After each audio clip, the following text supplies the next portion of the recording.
So this is a patient for laparoscopic cervical cerclage. So I'm holding the bladder, that is the UV fold of the bladder, and I'm trying to dissect the bladder here.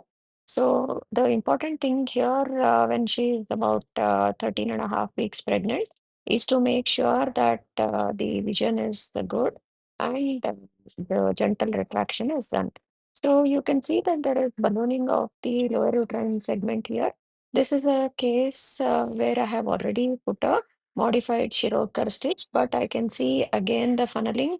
The cervix, which was about 2.5 centimeters, has become 1.8 with funneling. And that is why I decided to do the laparoscopic cervical cerclage. So the dissection of the bladder has to be done very meticulously. The bladder has to be catheterized. We have to identify the planes correctly. And this is a case of previous cesarean, which was done for preterm thing, and the baby did not survive. After that, she has had miscarriage at 15 weeks due to cervical incompetence. So identifying the planes during pregnancy may be a little easy than in non-pregnancy because the uterus is distended. So I have put a sponge on a holder here and I'm pushing the cervix so that the planes are identified a little better. You can see here the bleeding should be avoided at any cost because that will hamper the vision. So go laterally along the plane that you find and try and open the window in the broad ligament on either side. So opening the window is important because we need to pass the Marcelin tape with the needle from the window only.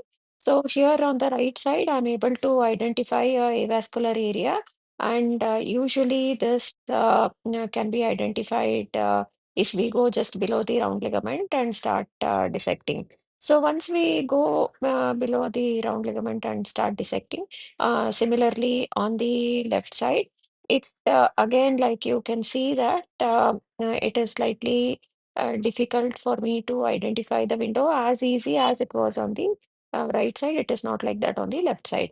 So this patient I had done Shirorkars last week, and then because of her bad obstetric history, her AMH is point 0.3, and she was counseled for cervical stitch because of her previous history. The the laparoscopic stitch was again decided as the funneling was there and membranes were trying to bulge.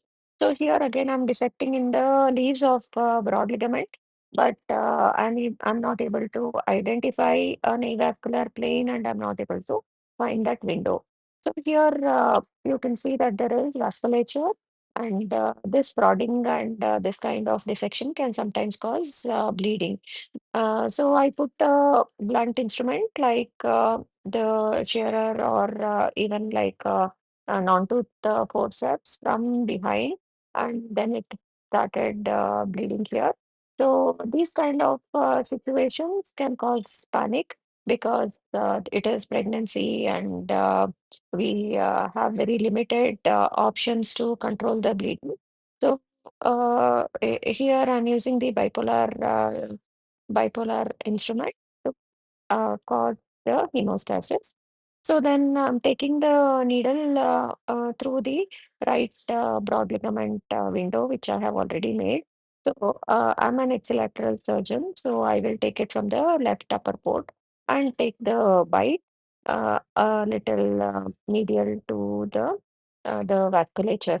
So the right bite is quite easy for an ipsilateral surgeon because the angle and the hand movements are quite simple here. So since the window was difficult to make, I decided to just go and take the left bite without the window.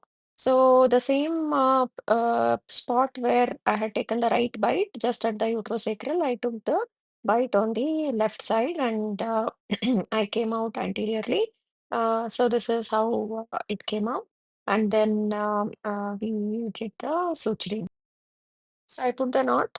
Then I wanted to do an intra-op scan. So I had put already the modified Shirokers in her.